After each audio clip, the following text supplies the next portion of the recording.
Well, hello, good evening, and welcome. Welcome to this very special live telephone town hall meeting we have for you with Michelle Gray, your candidate for Colorado's State House District 60. That's Chaffee, Custer, Fremont, Pueblo, and Teller. We are so excited to be here tonight. Michelle is standing by to answer your questions. Again, we have Michelle Gray, your candidate for Colorado State House District 60, your House District, standing by to answer your questions. I'm going to turn this over to her in just a moment, but first I want to tell you how you can submit your questions and talk live with Michelle Gray tonight. Just do that by pressing 0 on the keypad on your phone. You may want to know why she's running, what her plans are. Water is a big issue, as well as Tabor and property taxes.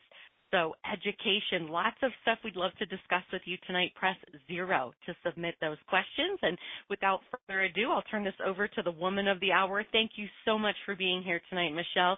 We're so glad to have you. Michelle Gray, everyone. Hi, thank you so much for having me, Allison. I am Michelle Gray. I am running for House District 60, and I'm ready to take your call. All right, excellent, perfect. I'm going to start us off with a conversation starter here, Michelle. If you could tell us a little bit more about why you are running. Remember, everyone, you can press 0 to submit your own questions for Michelle. But start us off, Michelle. Why are you running for House District 60? Well, I believe that I can make a greater impact at the state level than is currently being made because my time won't be divided. So I have a story. So my oldest daughter, I told her that I was going to run for House District 60 last April, and she said to me, you're retired. Why are you wanting to run? And you have the grandkids that you need to play with. And she was actually a little disappointed in my decision to run. But she homeschools her kids in Virginia. She was born and raised here in Pueblo. And she was listening to a homeschool podcast, and on that podcast, they were talking about how parents were losing their rights in Pueblo, Colorado, and if you had kids, not to move here. That was at the time when they were doing the whole transgender parents, if you're trying to help your kids with gender dysphoria, that there was potential of you actually going to jail. And so my daughter was shocked. She did call me and she said, Mom, she says, you are in the right position. Your house is paid for. You have a pension. We're all grown. My kids are 28 to 45. And we have all of, and I need you to stand in the gap while we are raising our kids. And so she's right. And so I don't have kids at home. I don't have a business to run. I can actually be up at the Capitol 24/7 fighting for people in House District 60. And I believe that House District 60 deserves that kind of representation. Absolutely. Thank you so much. Great information. All right. I have a question up next. It's a commonly asked question, but another reminder, Michelle is here to speak with you live. Press 0. If you have a question, comment, concern, we'd love to dialogue with you tonight. And if you don't want to go live, that's okay. Still press 0. Just let your operator know you'd rather me read your question. I'm happy to do that as well. But up next, Michelle, I have a question we get a lot. Can you give us examples of how you've led in the conservative movement? Yeah, I actually got involved in I've always been a conservative. My first vote actually was for President Reagan when I was 19, I believe. But one of the things that I have done is I did run for county treasurer here in Pueblo, Colorado, because nobody was running for that seat. I lost by 952 votes out of about 73,000. But at that time, everybody saw my leadership skills, that I was a math teacher, and since I was a math teacher, I could herd cats. So they asked me to run for the chair of the Pueblo County Republican Party, which I did. So I ran for chair, I won the chair, and since I've been chair, we've had some major accomplishments in Pueblo. So in 2023, we took 9 of 11 seats, which has never happened in the history of Pueblo, at least for 80 years. And then in 2024, Trump took Pueblo, we had a historic 92% turnout, and we also took 75% of the seats. And even in 2025, when everybody across the state of Colorado was going blue, we held our own. We got our first commissioner in civil service, which is a seat that's always been held by the union or a Democrat, and so we were able to flip that seat as well. So I've been working hard with candidates in the area, trying to take back local control here in Pueblo. Absolutely. Great updates there. Thank you so much, Michelle, for that. Next up, a question from Linda here in Pueblo, who did press 0. Asked that I read her question again. That's totally fine. If you're shy, we just would love to answer your questions tonight. But Linda, Pueblo wants to know, do you believe in MAGA, Make America Great Again? I absolutely believe in MAGA. A lot of people don't know that I was actually chosen to be the elector of Colorado to cast my vote for President Trump if he took Colorado. But before then, I actually made about 10,000 calls to get President Trump elected. I went to the RNC convention where I was able to cast a vote for President Trump to put him on the Republican ballot. And I also then was invited to the inauguration of President Trump. So I have been a strong supporter of President Trump, worked hard to get him on the ballot, and I really honestly believe he is the best president we've had since Reagan. Excellent. Great. And thank you so much for that question. Linda, shout out there to Pueblo. This is excellent. Let's go to another question here that we see a lot. How can you fight the Democrats when we're thinking about property taxes? I know this is a big one, especially right now. Your thoughts, Michelle? Well, I think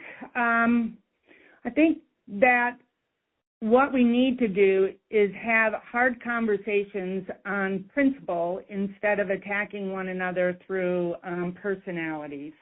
And so I believe that I can have those hard conversations up at the Capitol with Democrats, and I know that we actually agree on many things. And so I know we agree that we want our seniors to have, property tax cuts. I know that we're tired of the soft on crime bills. I know that we're all concerned about water and land. And if we're focusing on the issue instead of on the party, I believe that we can affect great change. Excellent. And I want to hit something you actually just mentioned it, water. I know that is a really big deal right now. How will you protect water as a critical asset for the 5 counties you want to represent? Yeah, so water is a big issue in Colorado. If we don't have water, we don't have agriculture. And one of my platforms is to remain, everything needs to be local control. So we have a 1922 compact between 7 states, and so let me back up for the audience a little bit. So we have this compact, and that compact was created in 1922. And what we needed to do is we had to agree on changes within that contract, and we were doing that at the local level with the roundtable, but they were at an impasse. And so now what's happened, this has actually gone to the federal level, and so we have lost local control over this particular water issue. And there's so many regulations that have been put out on water by the EPA that we need to roll back some of that legislation and get the local control back, or even the state control back on our water. And so I have been attending the roundtables. We need storage. We need a way to capture water when we have water events. And they are actually looking at groundwater storage, well, not groundwater, underground reservoirs. So they're actually establishing one of the first ones in Chaffee County, and that will take the evaporation issues out of water. So right now we store a lot of water in big reservoirs, but we have an evaporation rate where we lose the water. So they are now looking at being able to store water underground. So there's a lot of changes being made. We're looking at infrastructure and creating more reservoirs to store more water so that we have it in dry years like it looks like we're going to have this coming year. Yes, absolutely. My goodness. Thank you so much. That is what the weather is doing, or it looks like it's doing as well. Now, I want a quick reminder to everyone, press 0 to submit your own questions, comments, concerns. If you'd like to speak live with Michelle Gray, she is here opening up the conversation with you tonight. We're just so glad to have this great audience that we have on tonight and this dialogue here as well. So remember, press 0. We are taking your questions live, but if you do not want to go live, that's okay. Erin is very kind. You can talk to Erin, give her just your name and your question, and we'll take you live like we had Linda on earlier. I can read your question. All right, without further ado, let's get to another commonly asked question here, Michelle. How do you plan to get anything done in this Democrat-dominated legislature? Well, again, I believe that we need to focus on the principles, right, and on the policies. And I think, again, we do make progress. Actually, they're passing some bills this year at the state capitol. They are starting to work together a little bit. But more than anything, I think what we need to do is get on the offense. So one of the things that I want to do when I'm up at the state capitol is to use some of my political influence and try and flip some of the seats so that we're now in the majority instead of the minority. And we also, I just got distracted. I'm sorry. I get distracted. And so I really do think we could look at some of the soft on crime issues. I do know that Tabor is a big fight right now, and I think a lot of Democrats want their money back as well. So I think we need to make sure we're fighting to keep our Tabor. They are looking to raise the cap on Tabor, but some of the stats on our Tabor, ever since Tabor passed, we actually have increased the number of fees in Colorado by 3,000%, which ends up being like a $1.5 billion price tag. So one of the things we need to do in the legislation is maybe just change some of the terms. A fee is actually a tax, so let's call it what it is. And I think you could get Democrats to agree on those issues as well. Excellent. Thank you so much. That is fantastic. And actually, I think we had a lead-up question coming in here as well. Ryan in Teller wants to know more about your stance on Tabor. So could you elaborate? I know you mentioned it. Great. I think Ryan wanted to hear more about that. Can you just elaborate more on your stance? On my stance on Tabor, I think we need to protect Tabor, that we need to stop working around Tabor. So right now, we need to get those fees called taxes because that needs to be returned to the American people.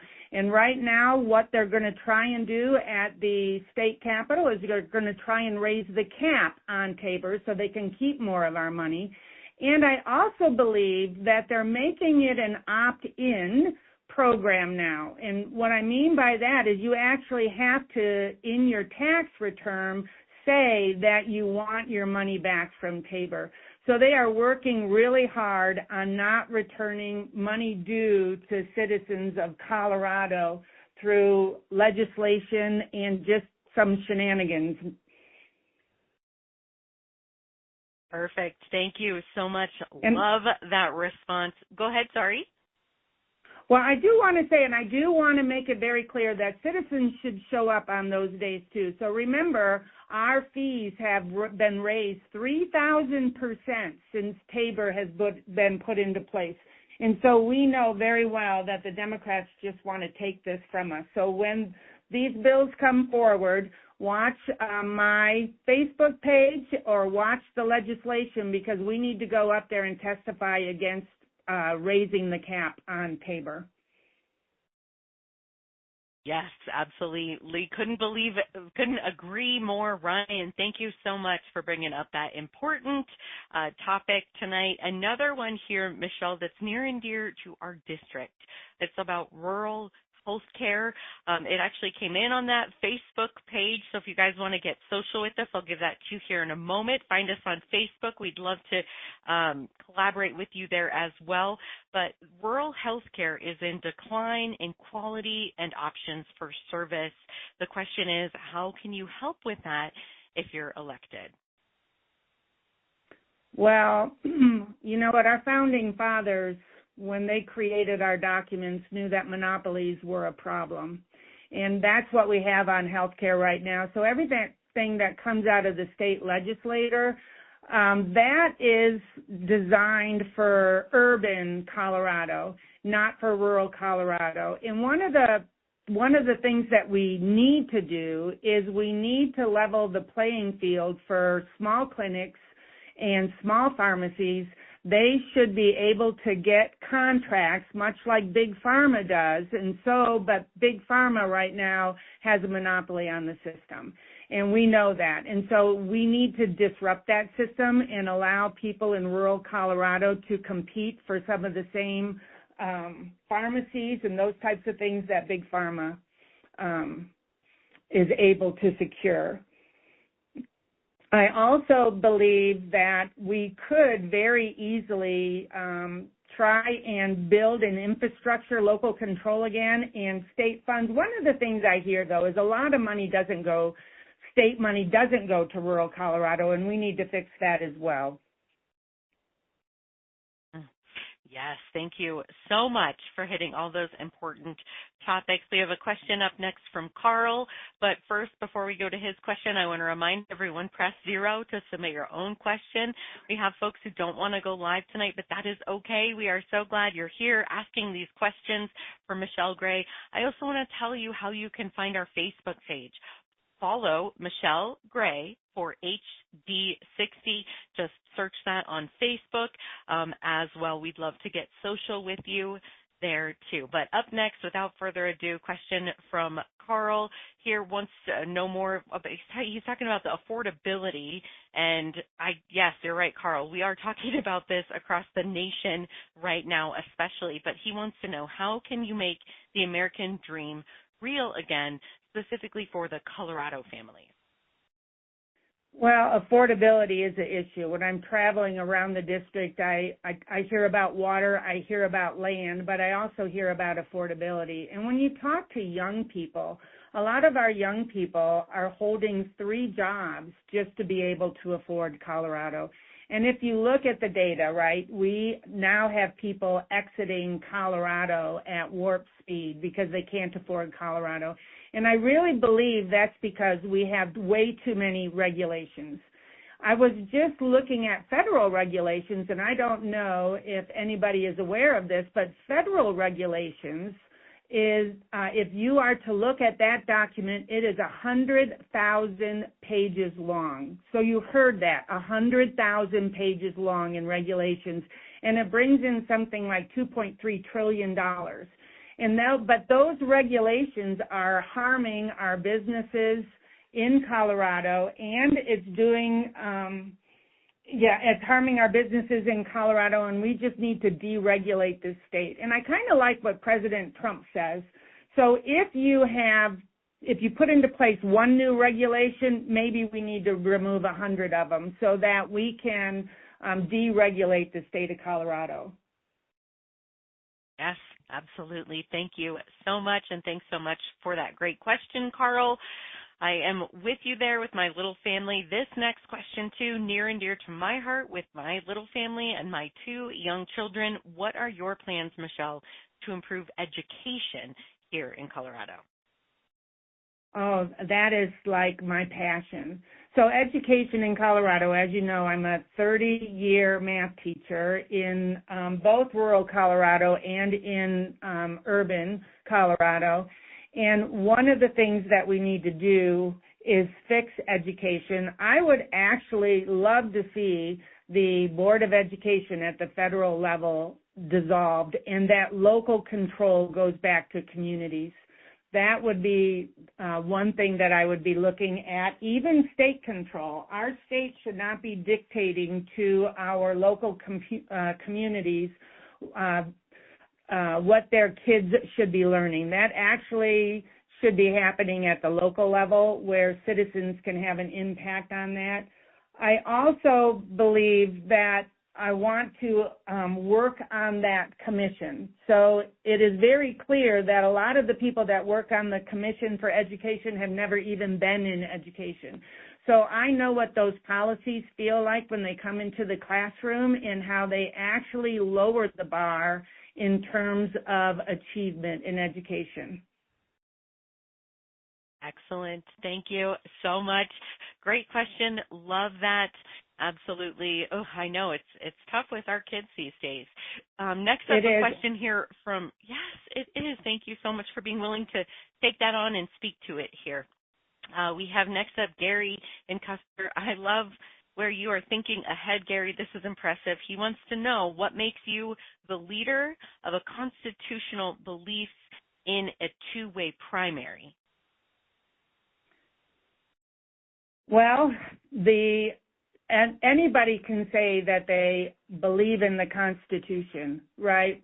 But I think the proof is in the pudding.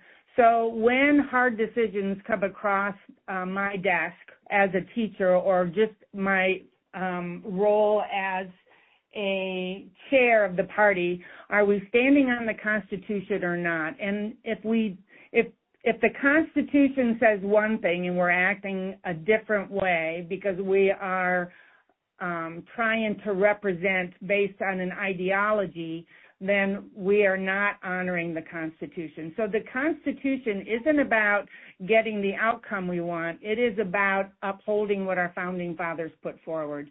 And so, I'm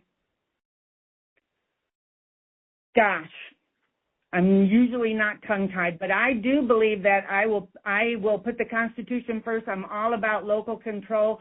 People talk about the First Amendment a lot. They talk about the Second Amendment a lot, but they forget about the 10th Amendment, and that is that we keep the government as close to the people as possible, and we've lost sight of that in Colorado.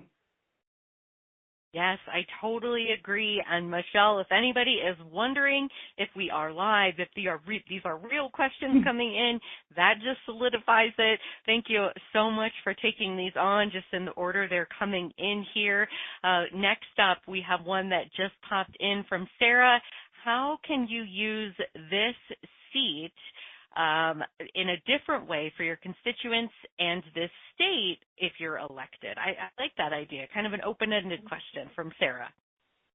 Well, one of the reasons that I am running for this seat is because I believe in representative government. And so I have been traveling around all of the counties and talking to the people and asking them specifically what is working and what isn't working in rural Colorado.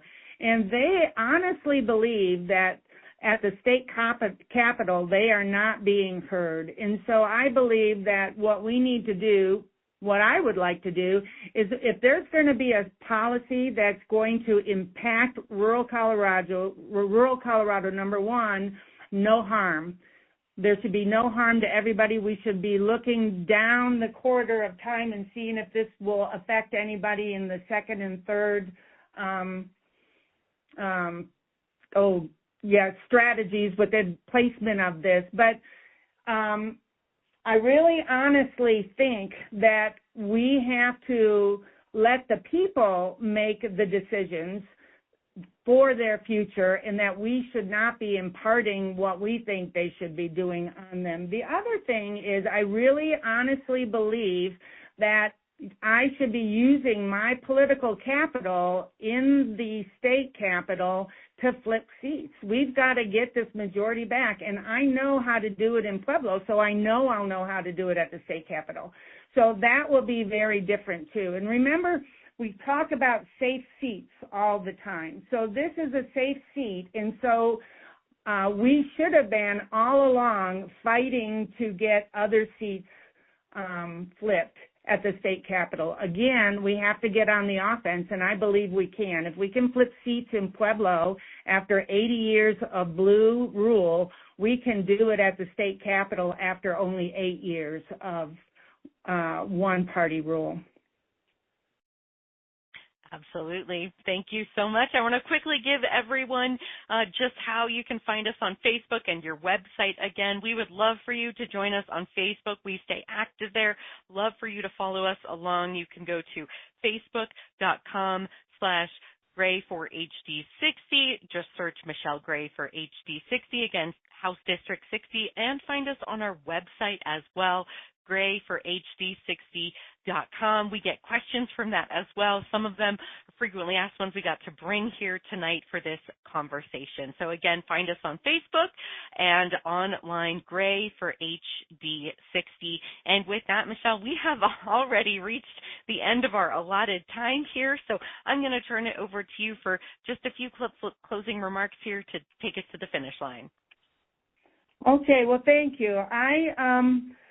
I appreciate everybody being on the call, and if you have more questions, please feel free to reach out to me at the grayforhd60.com. But I also have a phone number that I just put out there for everybody. That is 719-252-6011. And if you have any questions, I believe that your representatives should be answering those questions in real time. And so, again, my phone number is 719-252-6011, and I really am hoping to earn your vote at caucus and at the assembly so that we can listen first and find practical solutions for rural Colorado and fight for our way of life. Yes, absolutely. We have to fight and stick together with you. Michelle Gray, again, love so much that you are 100% accessible, giving out your phone number on a live call, 719-252-6011. Give us a call. Again, on that phone number, that goes right to Michelle Gray. Find us on Facebook. Michelle Gray for HD60 and online Gray for HD60. We've had a great time with everyone tonight. Thank you so much for spending a part of your evening with us. We look forward to speaking with you next time. Thanks, everyone. Have a great evening. Good night.